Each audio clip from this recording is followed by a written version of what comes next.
नमस्कार साथियों, आप सभी का स्वागत है। मैं हूं सत्यव्रत उपाध्याय। रामनवमी के अवसर पर सभी को हार्दिक शुभकामनाएं। आज मैं ज्योतिष के ऊपर एक नया यूट्यूब चैनल शुभारंभ करने जा रहा हूं। उम्मीद करता हूं कि आप सभी को बहुत आनंद आएगा। यह चैनल हिंदी व अंग्रेजी के व्यूअर्स को ध्यान में रखते हुए शुरू किया गया है। यानी जो भी ज्योतिषीय चर्चा व परिचर्चा होगा वो दोनों भाषाओं वाले व्यूअर्स को समझ में आएगा, ऐसा मैं उम्मीद करता हूँ। तो साथियों, आज रामनवमी के अवसर पर भगवान श्री राम का जन्म हुआ था और हमारा ज्योतिष शास्त्र इसके बारे में क्या कहता है, इसका विश्लेषण करेंगे। भगवान श्री राम का जन्म कुंडली का भी विश्लेषण किया जाएगा। तो भगवान श्री राम के जन्म के बारे में सबसे ज़्यादा अगर कोई ऑथेंटिक ग्रंथ है तो वो वाल्मीकि द्वारा रचित रामायण। क्योंकि महर्षि वाल्मीकि भगवान श्री राम के समकालीन थे, उनके समय के ये आदि कवि थे। उसके बाद भी बहुत सारे ग्रंथ लिखे गए, कंबन द्वारा रचित तमिल में या बांग्ला भाषा में भी, और जो भी रीजनल भाषाएं हैं उन बहुत सारे कवि भगवान राम के बारे में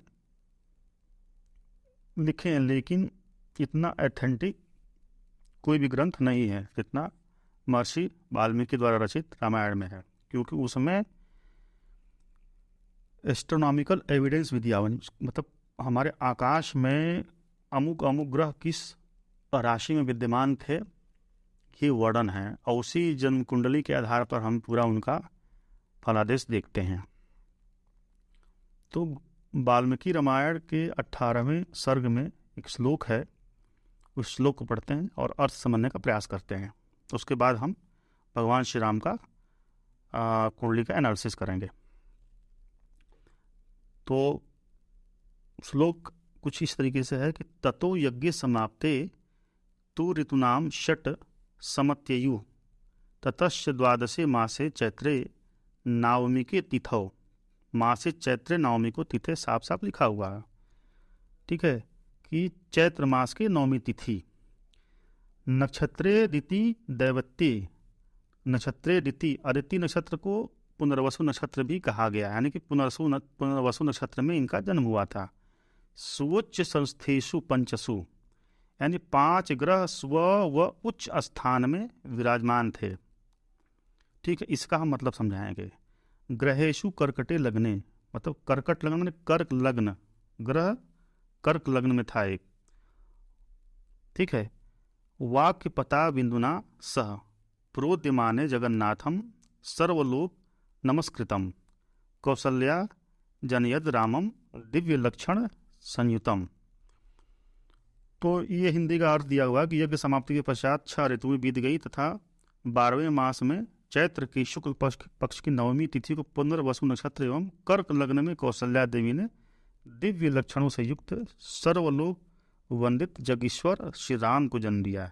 उस समय सूर्य, मंगल, शनि, गुरु और शुक्र, ये 5 ग्रह अपने अपने उच्च स्थान में विद्यमान थे। ये थोड़ा सा गलत रूपांतरण किया गया हिंदी का, ठीक है।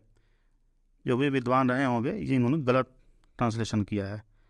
तथा लग्न में चंद्रमा के साथ बृहस्पति विद्यमान थे, ये सही है। तो हमारा देखिए इससे क्या क्या इन्फॉर्मेशन निकल के आया है, इसके बारे में पहले हम विश्लेषण करते हैं। क्योंकि हमारा जो आज का जो एनालिसिस है वो एस्ट्रोलॉजी के ऊपर है कि भगवान राम का जो भी कुंडली है उसके बारे में विश्लेषण करना। तो स्वच्छ संस्थेषु पंचसु, यानी 5 ग्रह स्व व उच्च राशि में थे, स्व व उच्च, ठीक है। और कौन कौन से ग्रह? सूर्य, मंगल, शनि, गुरु और शुक्र, इसके बारे में बताया गया है।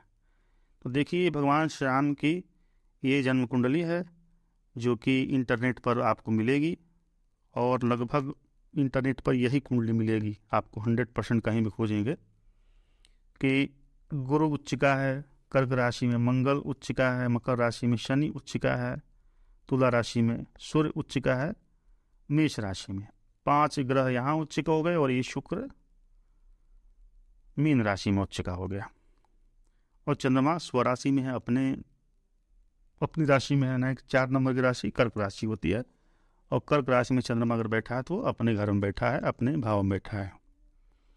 फिर तो क्या लिखा हुआ है, स्वच्छ संस्थेषु, स्वच्छ संस्थेषु,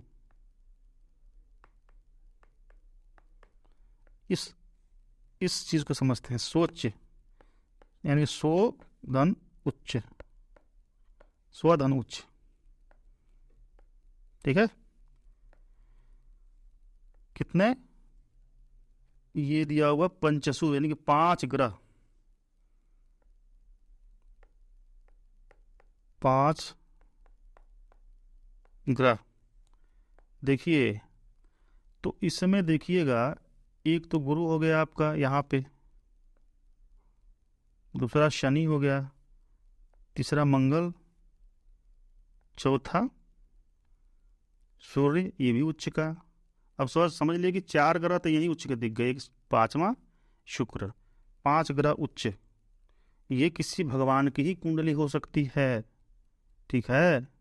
4 ग्रह या 4 ग्रह से ज्यादा उच्च के हैं, ये किसी भगवान की ही हो सकती है। भगवान के अलावा किसी कुंडली हो ही नहीं सकती है, यह संभव है, ठीक है। हम लोग जितना कुंडली एनालिसिस करते हैं, ये कोई एक ग्रह उच्च का मिल गया, मैक्सिमम 2 मिल गया, 3 कभी किसी का मैं नहीं देखा हूं। तो इसमें यहां एक पेज है, संस्कृत का श्लोक क्या कह रहा है, स्वच्छ संस्थेषु मतलब स्वधन उच्च, ठीक है। 5 ग्रह थे वो स्व उच्च, मतलब कि इसमें से एक जो होगा, चंद्रमा जो है वह स्व राशि में है, देखिए यहाँ पे कर्क राशि में, ठीक है, कर्क राशि में। और बाकी ग्रहों के शनि 1 2 मंगल 2, सूर्य को हटा देते हैं, अभी सूर्य विवारित है। तो ये एक चीज देखिए कि ये सूर्य जो है उच्च का लिखा है यहाँ पे, इस सूर्य उच्च का यहाँ पे नहीं है। सूर्य का प्लेसमेंट जो भी विद्वान लोगों ने इसको पब्लिश किया हुआ नेट पर, ये गलत है। ये गणित की जो ज्योतिष होती है उसके हिसाब से बिल्कुल ही गलत है। सूर्य यहाँ होगा ही नहीं, सूर्य इस घर में होगा, 9वें घर में होगा, और बुध इस हाउस में होगा, यानी कि 10वें घर में। कैसे, इसको हम अभी सिद्ध कर रहे हैं। देखिए श्लोक में चंद्रमा के बारे में क्या कहा गया है कि चंद्रमा लग्न में है और पुनर्वसु नक्षत्र में है। तो moon can be maximum 3 degree 20 minutes only. Punarvasu नक्षत्र कर्क राशि में सिर्फ 3 डिग्री 20 मिनट ही होता है, और वही चौथा चरण होता है पुनर्वसु का, ठीक है। तो यह चौथा चरण कर्क राशि में आएगा। अब 9वीं तिथि दिया गया है, तो तिथि होता क्या है, तो हम जानते हैं तिथि जब चंद्रमा से सूर्य 12 डिग्री पे होता है डिस्टेंस पे, तो वह प्रतिपदा होती है। फिर 24 डिग्री पर अगर होगा तो द्वितीया होगा, फिर 36 डिग्री पर अगर होगा उसका डिस्टेंस तो तृतीया, ऐसे करके बढ़ाते जाइए 9वीं तक, ठीक है। तो 12 गुणे 8 अगर करते हैं तो कितना हो गया, 12 बटे 96, ठीक है। और ये कर्क राशि में चंद्रमा है, तो मान के चलिए कि चंद्रमा यहाँ पे है, चंद्रमा यहाँ पे कितना है, इसका डिस्टेंस 3 डिग्री 20 मिनट। अब ये दूरी जो मिथुन की है ये 30 हुआ, ये हुआ वृषभ का 30 हुआ, ये मेष का 30 हुआ, ठीक है। 30 30 60 30 90, 90 में हमारा ये 3 डिग्री 20 मिनट जोड़ेंगे तो कितना हो गया, 93 डिग्री 20 मिनट। और अष्टमी क्रॉस करने के लिए, अष्टमी पूरा कंप्लीट करने के लिए 96 डिग्री होना चाहिए। तो अभी और कितना बढ़ेगा, मतलब 93 डिग्री में करीब करीब 6 डिग्री और बढ़ेगा, तब जा करके 9वीं आएगी। यानी कि हमेशा 9वीं होगा मीन राशि में, यानी कि सूर्य यहाँ पे होगा मीन राशि में सूर्य, ठीक है ना। मतलब चंद्रमा से सूर्य की डिग्री जब 96 डिग्री से ऊपर होगा तब ही मीन राशि आएगा और सूर्य की एग्जैक्ट लोकेशन मीन राशि में होगी। तो ये हमारा गणित से सिद्ध हो रहा है। तो सूर्य मेष में कैसे संभव है? यह बिल्कुल ही गलत है। तो सूर्य यहाँ ना होकर के सूर्य यहाँ होगा, ठीक है, और बुध यहाँ ना होकर के बुध यहाँ होगा, और ये राहु जो है और ये केतु काट दिया मैं, राहु यहाँ होगा और केतु यहाँ होगा, ये बताऊंगा मैं, ठीक है। तो ये जो कुंडली हमारा गलत है और सही कुंडली क्या है, ये है जो मैं बनाया हूँ। देखिए बृहस्पति हमारा इसमें उच्च का है, लग्न में कर्क राशि में। शनि हमारा चौथे घर में उच्च का है, हाँ, और मंगल 7वें घर में उच्च का है मकर राशि में। 3 ग्रह उच्च के हो गए। और ये शुक्र 9वें घर में उच्च का है। 4 ग्रह उच्च के हो गए। 4 ग्रह उच्च के, वह चंद्र स्वराशि, चंद्रमा देखिए इसमें अपनी राशि में है। तो 5 हो गया ना टोटल, 4 प्लस चंद्रमा 5। तो यही तो कह रहा है श्लोक कि स्वोच्च संस्थेषु पंचसु, स्वधन उच्च, ठीक है। 5 ग्रह स्व व उच्च स्थान में थे, स्व व उच्च, ठीक है। तो स्व में हमारा चंद्रमा आ गया और उच्च में हमारा 4 ग्रह आ गए, 4 धन 1 5। ये भी हमारा बिल्कुल वेरीफाई हो गया कि ये गलत है और ये सही है। अब आते हैं कुंडली विश्लेषण की तरफ, ठीक है। देखिए यहाँ पे बृहस्पति को हम देखते हैं। बृहस्पति 9वें घर को सूर्य को देख रहा है, ठीक है, सूर्य को एस्पेक्ट कर रहा है। जब भी बृहस्पति सूर्य को देखता है उसको बोलते हैं राज लक्षण योग। सूर्य हमारे जानते हैं कि रॉयल साइन है, राजा का साइन है भाई, सारे ग्रहों का राजा सूर्य होता है, और देख रहा है उसको बृहस्पति, तो उसको राज लक्षण योग बना रहा है। भगवान राम में राज लक्षण योग था। अगला पॉइंट ये है कि वीनस यानी कि शुक्र कौन से हाउस का स्वामी है? वीनस चौथे भाव का स्वामी है, ठीक है। चौथे भाव का स्वामी है यानी कि तुला राशि का स्वामी शुक्र होता है और बैठा हुआ है 9वें घर में है, ओके। और यह भी बृहस्पति द्वारा एक्सपेक्टेड है, यानी कि बृहस्पति इसको देख रहा है अपने 9वीं दृष्टि से। जो लोग ज्योतिष के जानकार होंगे, जो भी मैं भाषा का यूज कर रहा हूँ उनको बहुत अच्छी समझ में आ रहा होगा, लेकिन जो ज्योतिष नहीं जानते हैं वो हो सकता है उनको डिफिकल्टी हो। लेकिन फिर भी अगर आप धैर्य से सुनेंगे तो आपको भी बाद में ये सारी चीज़ें समझ में आ जाएं कि दृष्टियाँ क्या होती हैं, स्व राशि क्या होता है, उच्च राशि क्या होता है। तो शुक्र 9वें घर में बैठा है। शुक्र किस घर का स्वामी है? चौथे भाव का स्वामी है। चौथा भाव क्या होता है? किसी भी जातक का उसका घर, हाउस, अपना घर। तो अपना घर कहाँ बैठ गया? 9वें घर में। अपना घर 9वें हाउस में बैठ गया, यानी कि पिता के घर में। यानी उस जातक का अपना घर नहीं था, उसके पिता का था। ये बात इस कुंडली से प्रूव हो गया कि ह्यूज रॉयल मेंशन, मतलब कि उनके पास बहुत बड़ा घर था, क्योंकि पिता के घर में शुक्र बैठा हुआ है, वो भी उच्च का। उच्च का शुक्र पाइसेस में होता है, मीन राशि में होता है। अगला पॉइंट, अगला एनालिसिस कि बुध के ऊपर आते हैं। बुध तीसरा घर का स्वामी है। तीसरा घर ये है, ठीक है। और बैठा कहाँ पे है? बैठा है 10वें घर में। ये 10वां घर होता है, ओके। तो इसका क्या मतलब है? मैंने अभी तक जितनी भी कुंडली देखा है, मतलब लगभग 90% कुंडलियों में ये चीज़ वेरीफाई हुई है थर्ड लॉर्ड अगर 10th में बैठ जाए तो वह जातक अपने सारे भाइयों में मतलब सबसे बड़ा होगा। ठीक है, यानी उस जातक के जन्म लेने के बाद ही उसके सारे सिबलिंग्स होंगे। ठीक है, और वो सिबलिंग्स के लिए बहुत अच्छा होता है। थर्ड लॉर्ड अगर 10th में बैठे तो सिबलिंग्स के लिए बहुत अच्छा होता है। और थर्ड लॉर्ड अगर 10th में बैठ रहा है यानी कि वह व्यक्ति अपने घर में अपने भाइयों में सबसे बड़ा होगा और अपने भाइयों के लिए बहुत शुभ होता है, बहुत कुछ करता है। तो रामचंद्र जी सबसे बड़े थे, ये साबित हो रहा है हैं। और अपने सारे भाइयों से प्रेम करते थे, सारे भाइयों को केयर करते थे। अगला पॉइंट ये है कि बुद्ध थर्ड हाउस मतलब भाव का स्वामी तो है, इस साथ साथ में 12वें भाव का भी स्वामी है। ठीक है, चूंकि जानते हैं कि बुद्ध 2 राशियों का स्वामित्व लिया हुआ है,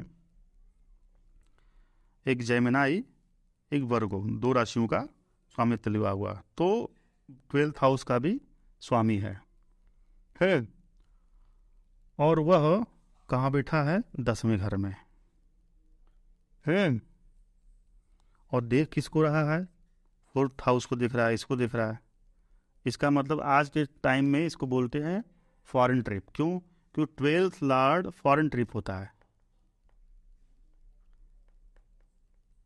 12th लॉर्ड फॉरेन ट्रिप होता है और वह किसको दिख रहा है? 4th हाउस को दिख रहा है यहाँ बैठ करके।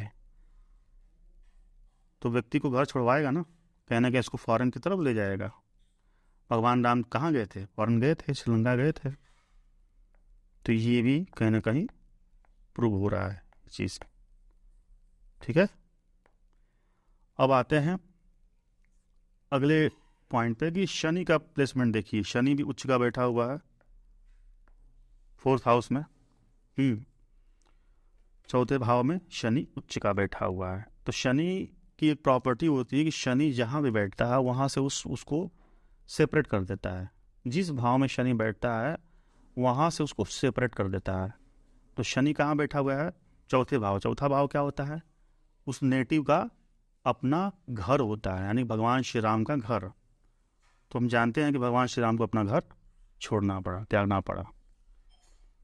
अगला पॉइंट कि शनि किस हाउस का लॉर्ड है? 7वें घर का। मकर राशि का स्वामी शनि होता है, हम जानते हैं। और कहाँ बैठा है? 4थे भाव में बैठा है। ओके, मतलब कि भगवान श्री राम का स्पाउस कौन? पत्नी, उनकी माता सीता, मंगल। ठीक है, मंगल बैठा हुआ है यहाँ पे, इसको बाद में देखेंगे। लेकिन राशि कौन सी यहाँ पे? सब 7वें घर में मकर राशि। मकर राशि का स्वामी शनि। शनि कहाँ बैठा हुआ है? 4थे भाव में। और देख कौन रहा है उसको? बुद्ध। बुद्ध कहाँ का स्वामी है? फॉरेन ट्रिप का। तो फॉरेन ट्रिप किसको दिख रहा है? पत्नी को भी दिख रहा है। तो यानी कि पत्नी को भी विदेश जाना पड़ा। तो कहाँ गई थी? श्रीलंका गई थी। तो ये बात इस कुंडली से वेरीफाई हो रहा है। दूसरी बात कि जब भगवान श्री राम वन को जा रहे थे तो चूंकि उनको अकेले जाने की ही बात थी, तो लक्ष्मण बोले कि मैं बिल्कुल अपने भैया का साथ नहीं छोड़ूंगा, मैं उनके साथ जाऊंगा, कुछ भी हो जाए। इसके चलते राजा दशरथ से काफ़ी उनका कहा सुनी भी हो गया था। फाइनली वो भी जाने के लिए रेडी हो गए, मतलब भगवान राम उनको कहे कि ठीक है चलो। लेकिन उन्होंने अपने पत्नी को ये नहीं कहा, बोले कि आप तो राजकुमारी थी, अब आप मेरी पत्नी हैं, तो आप क्यों जा रही हैं हमारे साथ? आप यहाँ रहिए, अब सास ससुर का सेवा करिए, सब लोग यहाँ रहेंगे। तो एक प्रसंग आता है अध्यात्म रामायण का कि अध्यात्म रामायण में ऐसा कहा गया, उसको मैं कोट कर रहा हूँ। सीता जी कही कि जब वो छोटी थी तो एक ज्योतिषी ने उनसे कहा कि तुमको अपने पति के साथ वन जाना पड़ेगा। तो ये बात मतलब कि भगवान श्री राम के सामने ये बात रखी कि हम बचपन में हमारा एक ज्योतिषी ने हमारा कुंडली देखा था, वो कहा था कि तुमको अपने पति के साथ वन जाना पड़ेगा। तो मैं कैसे उस ज्योतिषी की बात को गलत ठहरा सकती हूँ? मैं भी आपके साथ जाऊँगी। तो फाइनली वो भी साथ में चली गई। अब आते हैं कि बृहस्पति के बारे में थोड़ा देखते हैं। ओके, बृहस्पति के बारे में कि बृहस्पति उच्च का है। कौन से भाव में? पहले भाव में। ठीक है, पहले भाव में बृहस्पति उच्च का है। और मंगल 7वें भाव में उच्च का है। यह बहुत रेयर योग बनता है, बहुत कम कुंडली में आज तक देखा गया है, बहुत रेयर। ऐसा अगर किसी कुंडली में मिलता है कि बृहस्पति उच्च का हो लग्न में और 7th हाउस में मंगल उच्च का है, जानते हैं कि बृहस्पति कैंसर साइन में उच्च का होता है और मंगल कैप्रिकॉर्न साइन में उच्च का होता है, एग्जाल्टेड। ऐसा व्यक्ति बहुत ही हाई मोरल कंडक्ट वाला नेटिव होगा। हाई मोरल कंडक्ट मतलब कि जिसे उनको कहा गया ना मर्यादा पुरुषोत्तम, तो ये मर्यादा पुरुषोत्तम का ही ये लक्षण है कि बृहस्पति एग्जाल्टेड और मंगल एग्जाल्टेड, दोनों एग्जाल्टेड। तो मर्यादा पुरुषोत्तम वाली भी कहीं ना कहीं प्लेसमेंट यहाँ पे बृहस्पति और मंगल दिखा रहा है। अगला पॉइंट यह है कि हम जानते हैं कि जुपिटर यानी बृहस्पति 9th लॉर्ड है, यानी कि 9वें घर का भी स्वामी है। और मार्स और शनि द्वारा एस्पेक्टेड है, मतलब मंगल और शनि उसको देख रहा है। कैसे? देखिए, मंगल यहाँ बैठा हुआ है और बृहस्पति को देख रहा है अपनी 7वीं दृष्टि से, और शनि 4थे घर में बैठा है अपनी 10वीं दृष्टि से बृहस्पति को इस हाउस में देख रहा है।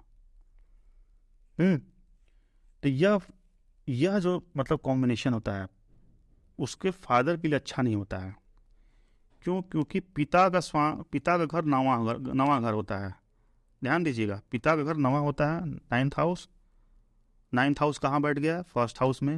अब 1st हाउस को शनि देख रहा है।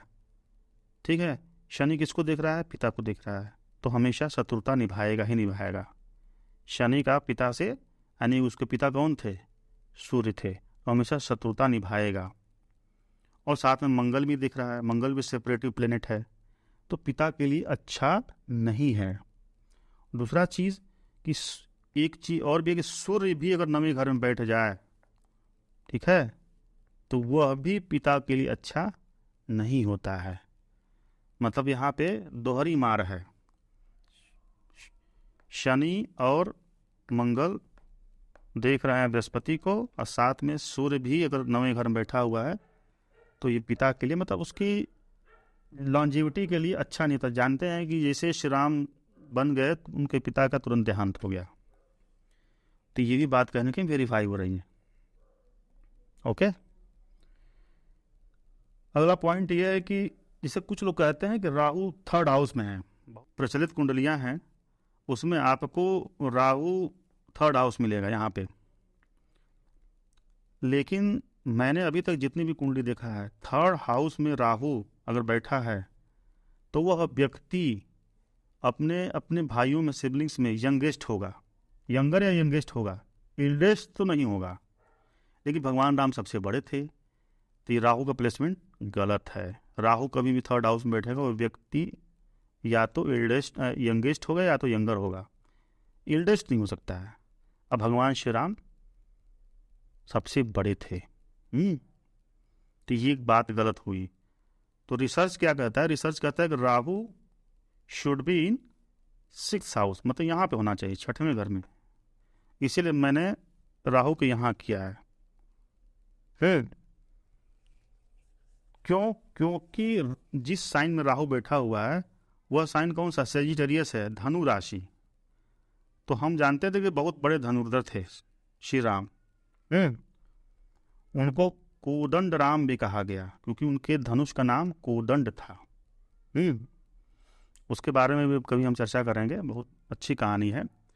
क्योंकि राहु सेजिटेरियस में है, धनु राशि में, इसलिए उनको कहीं ना कहीं बहुत बड़ा योद्धा बनाता है।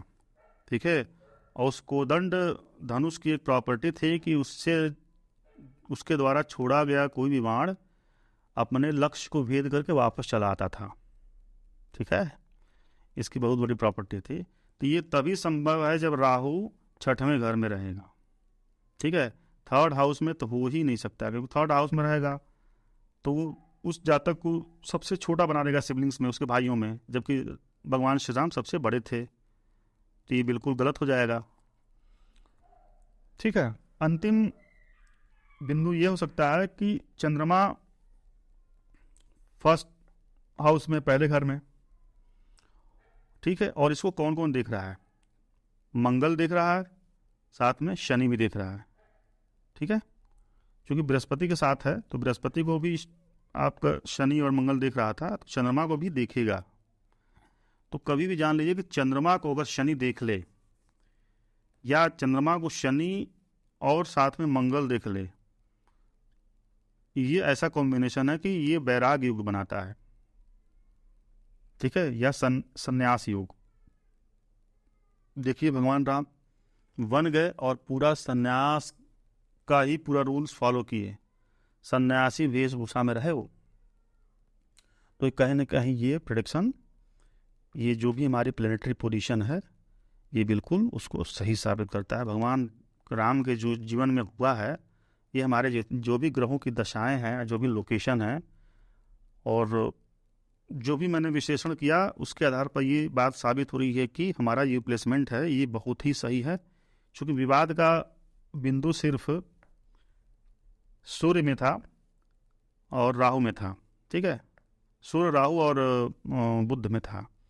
तो सूर्य को मैंने तो बिल्कुल गणित से सिद्ध कर दिया कि हमारा मीन राशि में होगा, यहाँ पे होगा। अब बुध जो है हमेशा सूर्य के नज़दीक होता है। कभी भी बुध जो है देखिएगा, या तो बुध सूर्य के साथ रहेगा या एक हाउस का डिफरेंस रहेगा, तो बुध हमेशा इसी राशि में होगा। ठीक है, मेष राशि में यहाँ पे। तो मैंने देखिए यहाँ पे बुध को बना दिया है। और राहु को मैं कोदंड राम कहा कि राहु हमेशा अगर सेजिटेरियस साइन में रहेगा तभी व्यक्ति को धनुर्विद्या का पारंगत बनाएगा। तो थर्ड हाउस की जगह पे हमने इस हाउस में, छठे घर में राहु को प्लेसमेंट दिया। ये पूरी की पूरी देखिए, ये जो है हम जो ये वाला कुंडली बताया थी, ये गलत है और ये सही है, और ये परफेक्ट प्लेसमेंट है भगवान श्री राम की कुंडली का। तो दोस्तों उम्मीद करता हूँ कि आपको ये, चूँकि मेरा पहला वीडियो, हो सकता है कि बताने में कुछ गलती हो गई हो, तो उसके लिए मैं क्षमा प्रार्थी हूँ। लेकिन आगे का जो भी वीडियो होगा उसमें उसका लेवल और भी बढ़ेगा, और भी कुंडलियों का विश्लेषण करूँगा। भगवान श्री कृष्ण का भी करूँगा, रावण का भी करूँगा, भरत का भी करूँगा। ये तो कुंडलियों का विश्लेषण के बारे में हो गया। बाकी और भी जो भी ज्योतिष का नॉलेज है मेरे पास, जो भी मैं जानता हूँ, वो आपको मैं बताऊँगा। तो आज का वीडियो कैसा लगा मुझे कमेंट सेक्शन में लिख करके बताइएगा, और चैनल को सब्सक्राइब ज़रूर करिएगा। बहुत बहुत धन्यवाद। शुभ रात्रि।